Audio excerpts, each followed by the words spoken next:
안녕하세요. DB성형외과의 디테일러 국동비 원장입니다. 이번 영상의 주제는 소세지 눈 재수술인데요. 개원을 해서 이제 2년 넘어가게 이제 병원을 운영하고 있는데 간혹가다 이런 경우가 있어요. 그러니까 제가 예전에 페이닥터 할 때 있던 병원들의 상담 실장님들이 저한테 이제 소세지 눈을 좀 해결하시라고 케이스를 환자를 좀 보내는 경우가 있어요. 그분들도 사실 지금도 다른 성형외과에서 일을 하고 계시고 그럴 텐데 이제 저한테 소세지 눈 케이스를 보내시면서 하시는 말씀이 원장님이 소세지 눈 해결 전문가잖아요. 원장님 소세지는 잘하시잖아요. 이제 이렇게 말하면서 눈 전문 병원이 아닌 곳에서 일하시는 분 또는 뭐 하더라도 소세지 눈 또는 심한 안검하수 교정을 잘 안 하시는 그런 병원들에서는 할 수가 없는 거니까 이런 거는 좀 눈 전문 병원에 찾아가야 된다 하면서 저한테 연락을 하고 보내시더라고요. 그래서 저도 이제 그 말을 듣고 맞아 뭐 제가 뭐 소세지 눈을 많이들 해결해 드리고 있지 뭐 그런 생각이 들어서 대표적으로 소세지 눈을 해결해 드린 케이스들을 모아서 한번 가져와 봤고요. 각각 소세지 눈의 경우도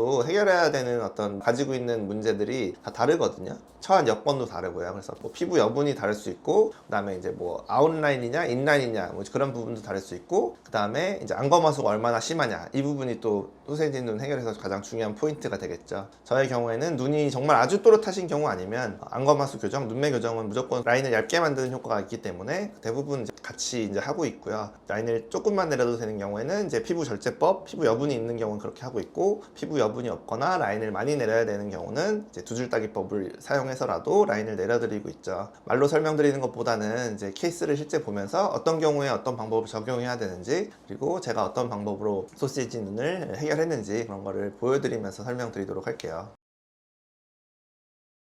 이 첫 번째 케이스는 라인이 그렇게 높은 케이스는 아니에요. 그런데 안검하수가 굉장히 심하다 보니까 라인이 소세지 같아 보이는 그런 케이스죠. 그래서 라인도 약간은 내리지만 눈매 교정을 해서 눈 뜨는 힘을 눈꺼풀의 위치를 거의 2mm 정도 올렸기 때문에 라인이 2mm 정도 얇아진 효과가 나면서 지금 수술 직후 수술 5일째 사진임에도 불구하고 약간 붓기가 있는 시기임에도 불구하고 벌써 소세지 눈이 거의 다 없어진 잘 해결된 그런 케이스가 되겠죠. 소세지 눈 해결에서는 안검하수 교정 또는 눈매 교정이 어마어마하게 중요하다 라고 볼 수가 있겠고요. 다음 분의 경우에는 오른쪽 눈이 더 두꺼운 비대칭 소세지 케이스인데요. 비대칭의 원인을 생각해 보면 라인이 두꺼운 것도 있지만 안검하수가 오른쪽에 더 심한 그런 이제 비대칭 때문도 있는 거예요. 그래서 두 가지 문제를 다 교정을 해야만 하겠죠. 그래서 왼쪽도 라인을 낮추길 바라셨기 때문에 왼쪽도 라인을 약간은 낮추지만 오른쪽을 좀 더 낮추고, 그 다음에 눈매 교정은 오른쪽을 더 하고, 이렇게 해서 양쪽 눈을 또렷하면서 얇은 자연스러운 라인이 나오게끔 대칭을 잘 맞춰드린 비대칭 소세지 케이스 또 이제 해결해드린 케이스가 있겠고요. 다음 분은 이제 그냥 전형적인 소세지 케이스가 되겠는데, 이분도 마찬가지로 안검하수가 꽤 심하죠. 그래서 라인이 엄청나게 높다기보다는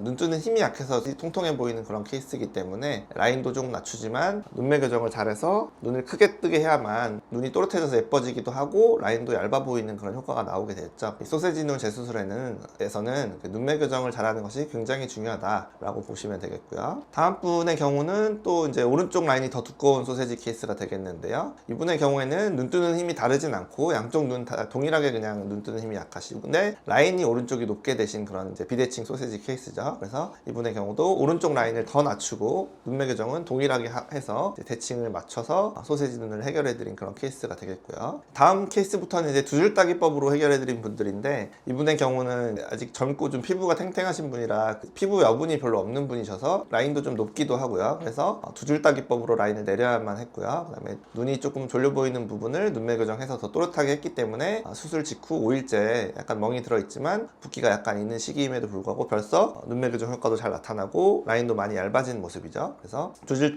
따기법을 한다고 해도 눈매 교정이 필요한 경우에는 이렇게 두 가지 방법을 동반해서 수술해야만 소세지 눈을 잘 해결할 수가 있는 거예요. 다음 케이스는 라인이 첫 수술을 할 때 라인을 너무 높게 잡아놨죠. 그래서 피부 여분을 가지고 내리는 것이 한계가 많기 때문에 두 줄 따기법으로 라인 자체를 한 3mm 정도는 내려버려야만 라인이 낮아질 수가 있고요. 그 다음에 특히나 이렇게 너무 심한 아웃라인을 만들어 놓은 경우에 이것을 이제 인아웃라인에 가깝게 만들려면 맨 앞머리 포인트가 낮아지는 이런 방법은 두 줄 따기법 밖에 없죠. 그래서 두 줄 따기법 그리고 눈이 졸려 보이는 안검하수 교정도 같이 해서 눈이 또렷하면서도 라인을 얇게 소세지 눈이 잘 해결된 그런 케이스가 되겠고요. 마지막 케이스는 예전 라인을 굉장히 인아웃 라인인데 굉장히 높게 해놨죠. 오른쪽은 약간 세미아웃성 라인이기도 하고요. 그러면서 이제 겹주름까지 있는 이제 그런 케이스이기 때문에 이분도 아래쪽 라인에 가깝게 라인을 낮춰야 되기 때문에 두들따기법으로 위에 있던 라인은 풀어버리고 아래쪽 라인으로 바꾸는 그런 방법, 그리고 이제 졸려 보이는 눈을 눈매 교정으로 또렷하게 하는 방법을 통해서 해결을 해야만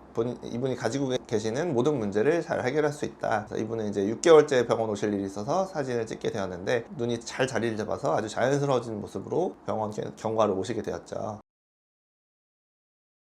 그래서 제가 최대한 이제 소시지 눈을 해결하는 어떤 방법 또는 이제 케이스들 각각의 경우들을 이제 이유를 들어가면서 설명을 드리긴 했는데, 사실 그거를 본인이 파악해서 나는 이 방법 또는 뭐 눈매 교정을 이렇게 해야 된다 또는 뭐 양쪽을 다르게 해야 된다 이런 걸 사실 파악하시기는 쉽지는 않고요. 전문가인 저를 만나서 제가 이제 거울을 보여드리면서 이제 이 부분은 이러이러해서 이런 방법으로 해결을 해야 된다, 뭐 눈매 교정은 똑같이 해야 된다, 양쪽을 다르게 해야 된다 등등 본인이 이제 파악하기 힘든 부분이 많기 때문에 결국에는 그냥 직관적으로 내 눈이 소세지다 그러면 이제 전문가인 저를 찾아오셔서 해결 방법을 듣고 이제 방법을 결정하셔서 수술을 받는 수밖에 없는 것 같아요. 그래서 본인이 소세지든 주변에 이제 소세지 쌍꺼풀로 인해서 좀 고통받고 있는, 스트레스 받고 있는 분들 계시면은 얼마든지 재수술로 교정이 가능하다라고 보시면 되겠고, 제가 수술 직후 사진을도 몇 장 보여드렸지만 소세지 눈 재수술은 의외로 붓기가 그렇게 많이 생기지 않는다. 라인도 예전보다 낮추는 것이고 눈매 교정도 많이 하기 때문에 첫 수술 때 어떤 받았던 그런 붓기 트라우마 있잖아요. 그런 것에서 이제 너무 얽매여 계시지 말고 재수술은 그것보다 붓기가 훨씬 적을 것이다, 이런 마음으로 소세지 눈을 해결하기 위해서 한번 도전해 보시기 바라겠습니다. 지금까지 DB성형외과의 국동비 원장이었습니다. 감사합니다.